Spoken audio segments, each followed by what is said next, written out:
Assalamualaikum dan salam sejahtera kepada tuan-tuan dan puan-puan yang berada di rumah sekarang. Harap anda sihat di samping keluarga anda. Okey, perkongsian kali ini saya nak berkongsi mengenai pekerja yang dibuang kerja disebabkan faktor-faktor yang tak dapat dielakkan, lagi-lagi di musim PKP dilancarkan ini. Sebenarnya anda boleh membuat tuntutan dari Perkeso apabila anda dibuang kerja oleh majikan anda. Anda bekerja di satu syarikat dan anda dibuang kerja, anda sebenarnya boleh membuat tuntutan dari Perkeso melalui skim SIP, iaitu Sistem Insurans Pekerja. Memandangkan majoriti pekerja dibuang kerja ni disebabkan negara kita ni dilanda COVID. Jadi dengan pelaksanaan PKP ini, syarikat-syarikat premis perniagaan diarahkan untuk tutup. Jadi bila syarikat ni dari premis ni diarahkan tutup, menyebabkan ekonomi kita merudum ataupun terbantut. Jadi bila terbantut tu suatu syarikat tu ataupun premis, menyebabkan pekerja salah satulah dibuang kerja. Tetapi kerajaan kita tidak akan pernah diam, akan sentiasa membantu. Lagi-lagi Perkeso. Perkeso ni dia Pertubuhan Keselamatan Sosial, bertujuan untuk membantulah pekerja-pekerja. Jadi penerangan saya kali ini mengenai serba sedikit Perkeso, apakah itu SIP yang dibawa Perkeso, bagaimana untuk membuat permohonan berserta syarat-syarat yang hendak diperlukan. Jadi apa yang anda lihat ni ialah Sistem Insurans Pekerja SIP. Kita direct to the point sebab saya akan bagi satu permohonan borang lah. Ini yang apa saya tahulah. Tujuan SIP ni adalah untuk menyediakan insurans pekerja, perkhidmatan pekerja dan maklumat pasaran buruh, LMI. Anda boleh baca ni, anda masuk Perkeso. Lepas tu yang penting kita nak tahu syarat-syarat permohonan, apakah allowance ataupun faedah yang kita boleh tuntut apabila kita dibuang kerja. Okey, kita terus ke liputan lah dan kelayakan. Liputan dan kelayakan ni kelayakan permohonan faedah ialah SIP ni meliputi yang pekerja tu kena warga negara Malaysia ataupun pemastautin tetap dan berumur 18 tahun ke atas hingga 60 tahun. Dan syaratnya ialah bukan syarat lah, dia punya kelayakan tu ya bekerja dalam sektor swasta sahaja. Perkeso ni lah berkhidmat berasaskan kontrak perkhidmatan, contract of service, dengan satu pengecualian yang penting: pekerja berumur 57 tahun ke atas yang tidak pernah mencarum sebelum mencapai umur tidak diliputi akta SIP dan tidak perlu mencarum. Okey, kita cuma ambil poin-poin penting. Yang ni untuk permohonan semua jenis faedah. Pekerja yang diliputi akta SIP perlu memenuhi syarat-syarat tersebut. Okey, untuk kita apply sistem insurans pekerja ni ialah syaratnya yang penting. Selepas anda dibuang kerja, anda kena buat permohonan dalam tempoh 60 hari. Membuat permohonan dalam tempoh 60 hari selepas tarikh kehilangan pekerja, LOE. Kedua, memenuhi syarat kelayakan caruman. Maknanya permohonan mesti membayar caruman kepada SIP dengan bilangan bulanan minimum dalam tempoh masa yang ditetapkan. Jadual kelayakan CQC boleh didapati di sini. Tiga, hilang pekerjaan di bawah definisi kehilangan pekerja kami. Definisi kehilangan pekerjaan merangkumi pembuangan kerja dan pendidikan. Lepas tu VSS, MSS, skim pemisahan sukarela dengan persetujuan bersama. Penutupan tempat kerja kerana bencana alam. Ini yang kita alami sekarang lah. Menyebab di musim COVID-19 ni banyaklah penutupan tempat kerja ni sebab faktor ekonomi lah. Bankrupt ataupun penutupan tempat kerja. Inilah ni. Lepas tu pembuangan kerja konstruktif, peletakan jawatan disebabkan gangguan seksual ataupun uga tempat kerja, peletakan jawatan apabila dia melaksanakan kerja di skop luar yang membahayakan keselamatan. Ini divisi kehilangan kerja ni. Kerja apa kita diberhentikan kerja bukan sebab salah pekerja, tetapi ada sebab-sebab tertentu yang dimentionkan di sini, definisi kehilangan pekerjaan. Okey, situasi berikut tidak layak sebagai kalangan pekerja ialah yang ni kita tidak layak untuk menuntut sistem insurans pekerja ni, SIP ni, pembuangan pembuangan kerja akibat salah laku pekerja. Ini kita dibuang kerja sebab kita ada melakukan sesuatu yang membuatkan kita dibuang kerja. Peletakan jawatan sukarela oleh pekerja. Ini kalau kita letak jawatan ataupun kita berhenti kerja secara mengejut tanpa notis, bukan sukarela lah. Yang sukarela lah. Sorry, maafkan saya. Pekerjaan jawatan sukarela. Selepas itu persaraan. Tempoh kontrak penempatan tamat. Ini yang bagian kontrak lah.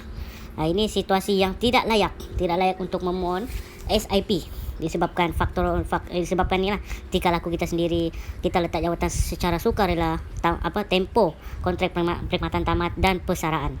Ini kita bilang orang sebagai syarat-syarat dia untuk menuntut allowance yang diberikan.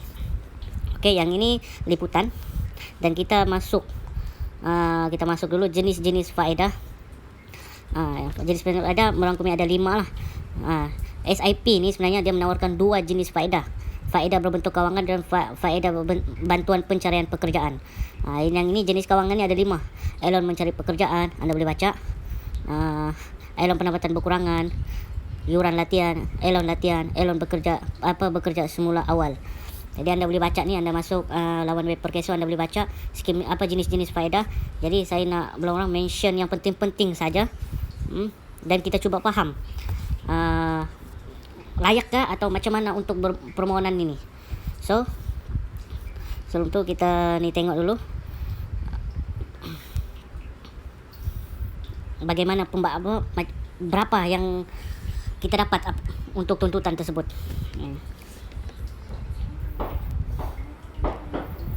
Kita boleh baca dari laman web Aks Legal ni.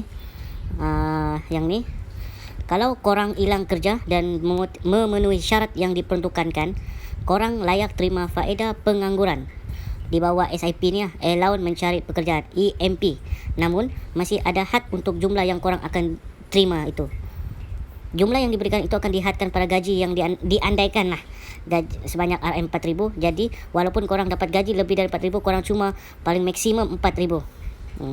Jadi ini cara contoh.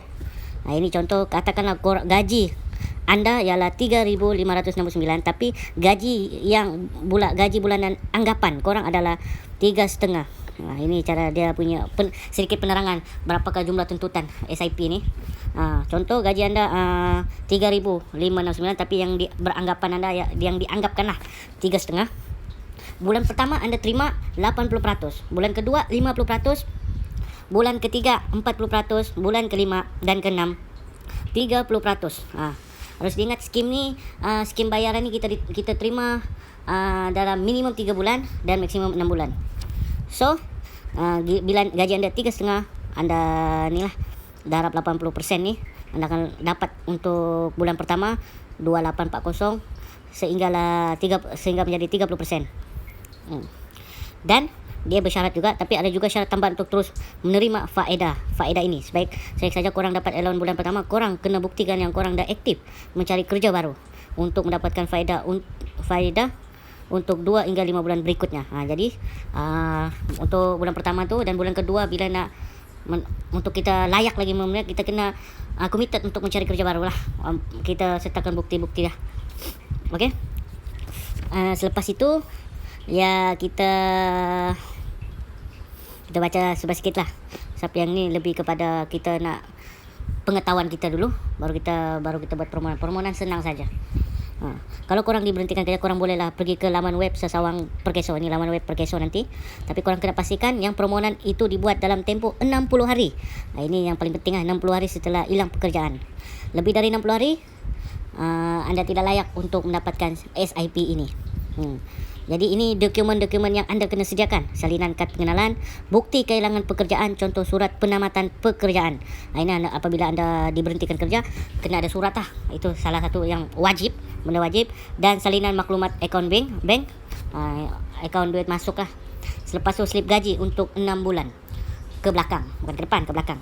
Lepas korang akan diberitahu selepas pendaftaran, bersertakan dokumen-dokumen ni.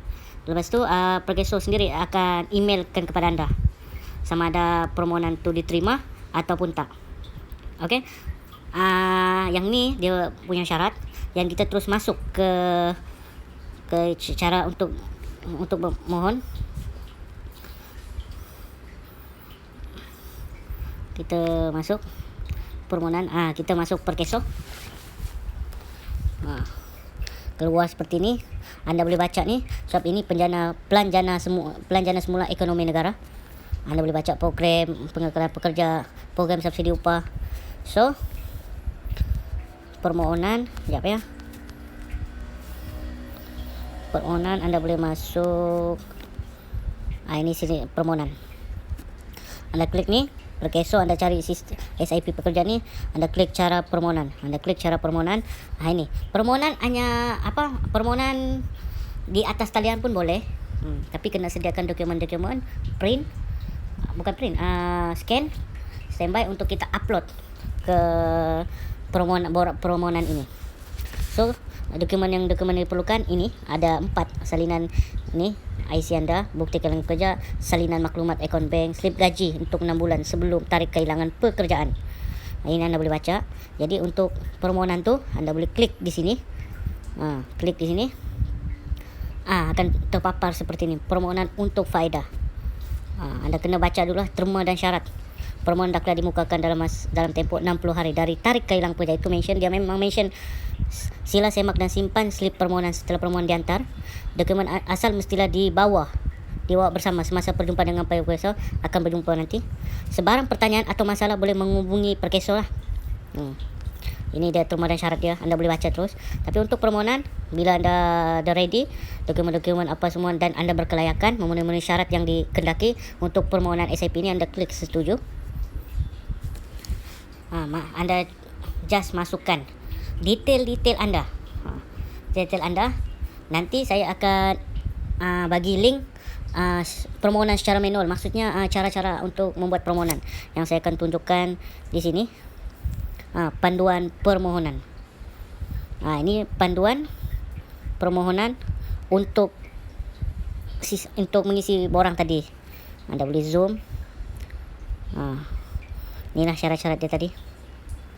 Lepas anda masukkan nombor IC, nama, lepas tu anda klik semak. Lepas tu masukkan nama majikan yang sebelum. Lepas tu mohon. Selepas tu pejabat Perkeso, pejabat Perkeso, anda pilihlah HQ. Lepas tu alamat seterusnya. Ini anda just follow saja instruction dia. Mudah saja sehingga selesai. So dengan panduan ni kita dapat mudahkan lagi urusan permohonan kita.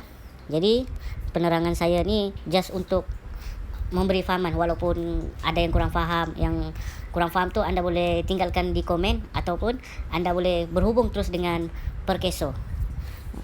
Jadi itu sajalah penerangan saya kali ni. Saya akan letak panduan ni di description saya. Dan apa-apa masalah sila komen lah. Okey, itu sajalah. Harap dapat membantu. Minta maaf jika ada kekurangan ataupun kesalahan ataupun tersalah sebar ke maklumat ni. Sama-sama kita belajar, sama-sama kita perbaiki. Okey, Assalamualaikum.